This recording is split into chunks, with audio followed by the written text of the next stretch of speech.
What do you see when you look at your child? Here's what Charlotte Mason would like you to see.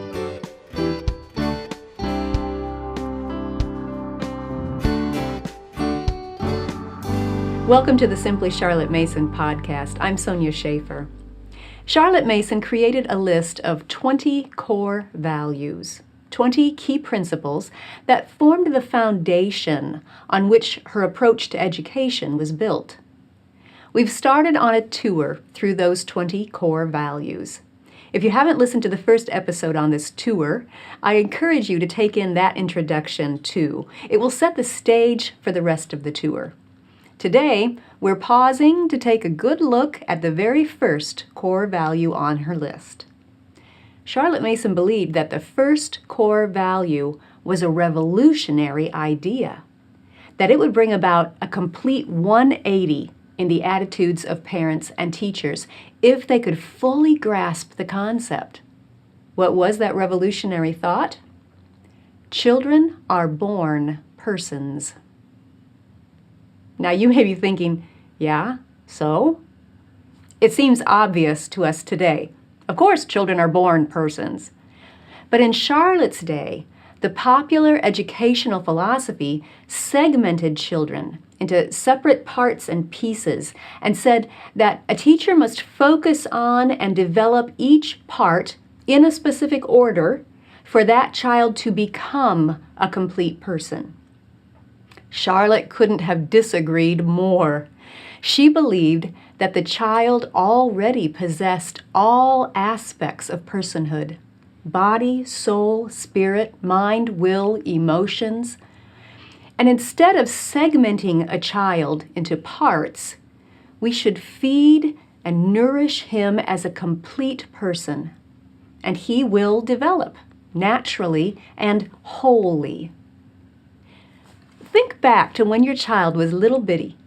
Do you remember when that little child's personality started to show? It wasn't that he suddenly developed into a person. He was a person from the very beginning. He just didn't have the words or means to express his thoughts to you. It's just that once he could start expressing himself, then you were able to see all the aspects of his personhood that were in there. And you were probably amazed at the depth of feeling and understanding and observation that he had to share.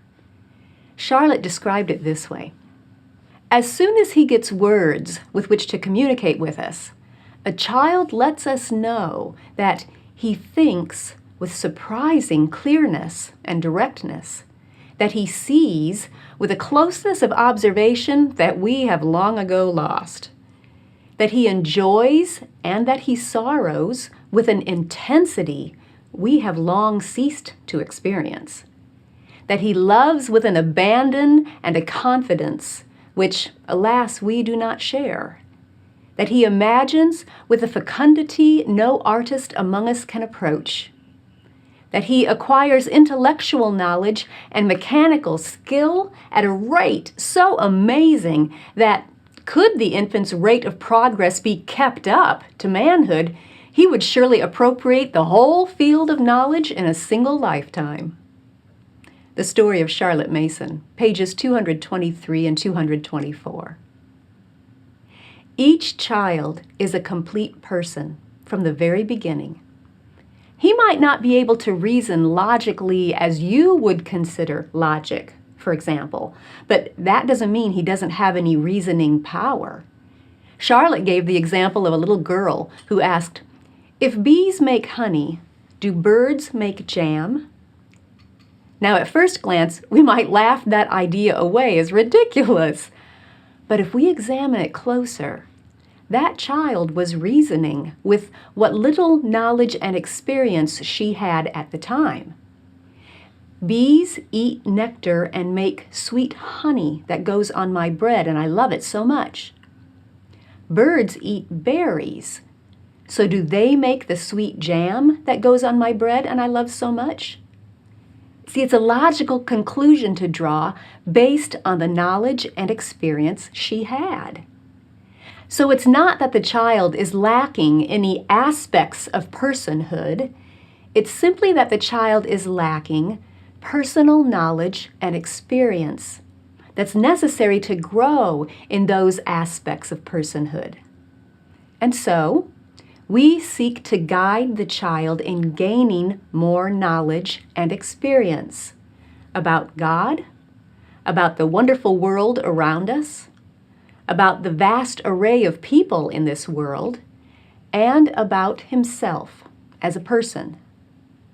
Education is helping your child to grow in all facets of personhood: body, soul, spirit, mind, will, emotions.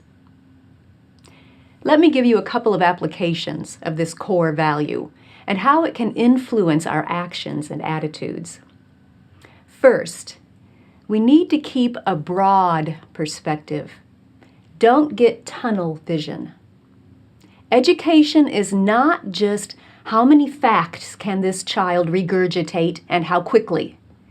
That's a very narrow, almost insulting view of personhood that limits our focus to just the child's mind, not the whole person. When we keep the big picture of personhood in mind, education is about who that child is becoming, his character, and what that child cares about. I recently read an autobiography of a man named Alan, and his experience reminded me of this pitfall of focusing on a child's mind, but neglecting the bigger picture of his personhood. Alan's parents got a divorce when he was 11, and his mother sent him to live with his grandmother. But his grandmother was not happy to have him there, so she made a deal with him. She said, "If you can pass the test to get into this elite school in this city, I will get you your own apartment." He was 12 years old when he started living by himself. His mother supported him financially, but he was on his own. Can you imagine? Who was educating his heart? Who was instructing his conscience and strengthening his will to make hard choices? Yes, he was getting the academics, but the rest of his education as a person wasn't even considered. A few years later, when Alan's father migrated to America, he took Alan with him and immediately handed him off to study and live at a military academy. Alan didn't know English. When he got into trouble and was expelled, his father met him on the driveway outside the barracks to explain what had happened and that the school authorities had given Alan 1 week to find a new place to live. So Alan went inside to pack, thinking he was going home with his father. But when he came out again, his father was gone. Alan was 17. He had $20 to his name.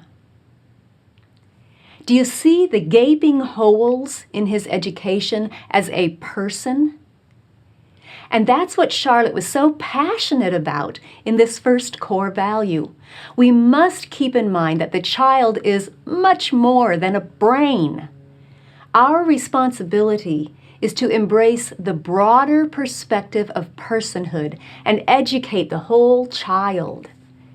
Now, Alan's experience may seem like an extreme case. After all, we are homeschoolers.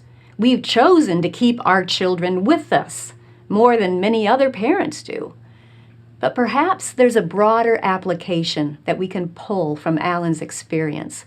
See, when you boil it all down, it seems like his parents' focus was, stay out of trouble, don't cause me any inconvenience, and complete your work. That was pretty much the extent of their attitude toward him as a person and his education. Now, I doubt that any of us would take that narrow of a view of our children intentionally, but sometimes we can slip into it without realizing. So let's embrace this gentle reminder from Charlotte that children are persons. And we need to keep that broad perspective of all that is included in personhood as we seek to educate them.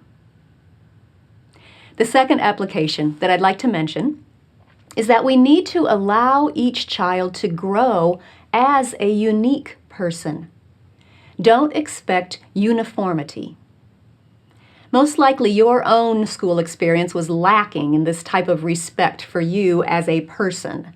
The vast majority of classroom situations lump the children all together.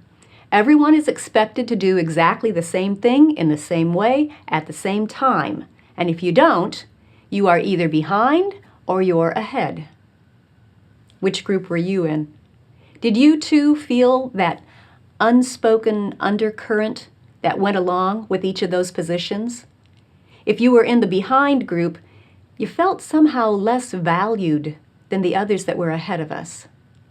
And if you were in the middle group, you felt like you fit in and were valued about the same as the others in the group. And if you were in the ahead group, you probably felt more valued by some people and less valued by others. In other words, it was easy to get the impression that your value as a person was somehow connected to where you fell on that comparison spectrum. Now, rarely would anyone say anything aloud about it, and most teachers would deny having those subconscious prejudices, but we felt them as students, didn't we? So let me just remind you of something you already know. Some of our children are better at remembering than other children are. Okay, no, wait. Let me rephrase that. Some children are better at remembering what we think they should remember than other children are. My daughter with autism can remember the ages and birth dates of all of our family members and friends, all of them. And they keep changing, right? She can remember the running time for each of her favorite movies. And she can pull that information immediately out of her head and recite it for you. It's amazing. But at the same time, she's been working on remembering 4 minus 2 equals 2 for several weeks now. Does that make her less valuable as a person? No. And it's the same for your child. The speed with which a child remembers and recalls certain facts does not dictate that child's value as a person. Oh, we must plant that truth firmly in our hearts and water it and let it grow large and strong at the very core of our beliefs. Because when friends or relatives put that child on the spot and she can't recall the right answer in that moment, or when you receive the results of the standardized test and you see a low score in one area, or when you watch your child struggle with a particular subject, when things like that happen, if we don't have a firm hold on this broader perspective of personhood, we will panic. We won't say this, and we don't want to admit it, but without that core belief, when those moments happen, we can easily feel like that child is of less value because she couldn't recall a bit of information at a particular point in time. And when we feel that way, we either double down and try to fix it right now and put the pressure on the child to drill it till you kill it, or we go to the other extreme and we give up and think, oh, it's no use. Let's not even bother with that study. Just forget it. And we teach our child to do the same. Neither of those two responses offers your child the respect she deserves as a person. But when we grasp this core belief that the child is a complete person, we can respond differently in those moments because we're not focused on that small fragment of who the child is. When we have the broader perspective firmly planted in our hearts, we can raise our eyes and look at that bigger picture, and then come alongside that child and treat that child the way we would want to be treated, as a person who has value and is loved and accepted just the way she is. And we can determine to work together and to practice courage and perseverance and grace together as fellow human beings. That's what it means to respect the child as a person. Children are born persons. It's a marvelous thing.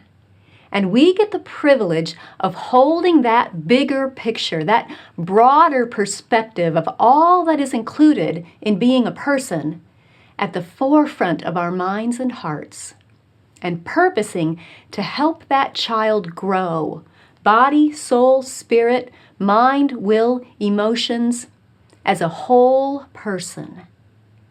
That's an education based on personhood. And that's a core value of the Charlotte Mason approach. If you enjoyed this podcast, be sure to subscribe. We'll look at another core value in just a few weeks, and in the meantime, ponder this one. Let it grow deep in your heart and see how it begins to overflow into your actions and attitudes. I'll see you next time.